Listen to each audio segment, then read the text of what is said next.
todos os da Ásia. Apocalipse vai dizer que pelo menos 7 pessoas tinha na Ásia. 7 igrejas, melhor, tinha na Ásia. Eu acho que tinha muito mais. Mas Paulo vai dizer: todos os da Ásia me abandonaram. Eu fui lá, eu preguei para eles, estive com eles, mas agora que eu fui e estou no campo, já ninguém fala mais nada comigo. Eu não sei se estão segurando a corda para mim ou não, não sei se estão comigo na missão, mas eles me abandonaram. E Paulo vai dizer: entre os quais está Fígelo e Hermógenes. Mas o versículo de número 16, ele vai colocar um porém, Paulo. O missionário vai dizer no versículo 16: o Senhor conceda misericórdia à casa de Onesíforo.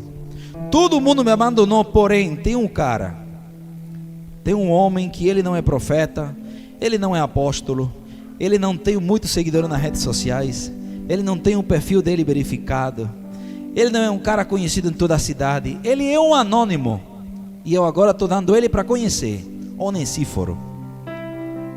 E vai dizer o texto: o Senhor conceda misericórdia à casa de Onesíforo, porque diferente do povo da Ásia, por muitas vezes ele me revigorou.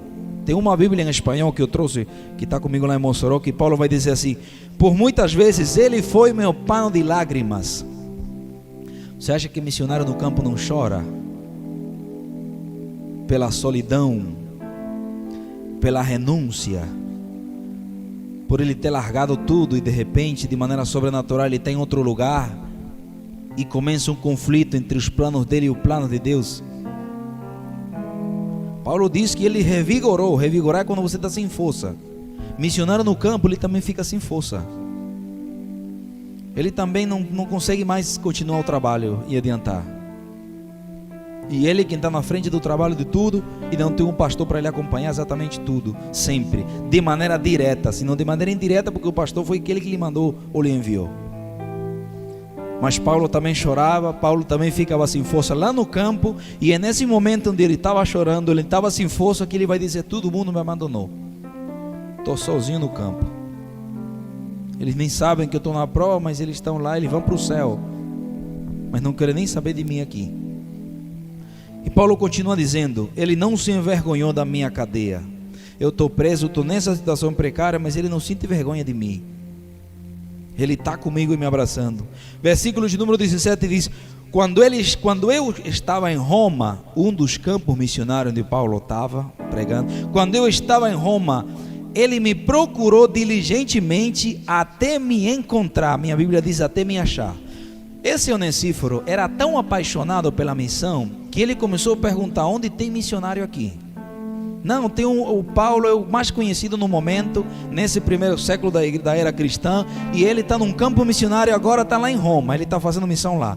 E Onesíforo diz: pois eu vou lá, eu vou visitar ele. Onesíforo se levanta, Onesíforo decide ir para o campo missionário, chega, e quando chega em Roma, ele não tinha WhatsApp nem localizador para mandar a localização em tempo real. Ele não tinha como perguntar onde estava, mas o texto diz que ele chegou em Roma e começou a perguntar: cadê o missionário que está aqui? E aí o texto vai dizer que procurou-me diligentemente. Ele foi perguntando em cada canto que ele ia, até que conseguiu. Agora eu sei onde está, ele está lá. Quando chegou para lá, ele foi o pano de lágrimas de Paulo. Ele revigorou Paulo, deu novas forças. A companhia dele, eu imagino que o Onesíforo chegou lá e disse: todo mundo te abandonou. Não, todo mundo não, eu estou aqui. Você não está só no campo. Você não está sozinho no campo missionário. Tem uma igreja lá de onde eu venho que está orando por você, que sempre está se lembrando, que está segurando a corda, entretanto você está na missão aqui no campo. Paulo mostrou exatamente isso aqui.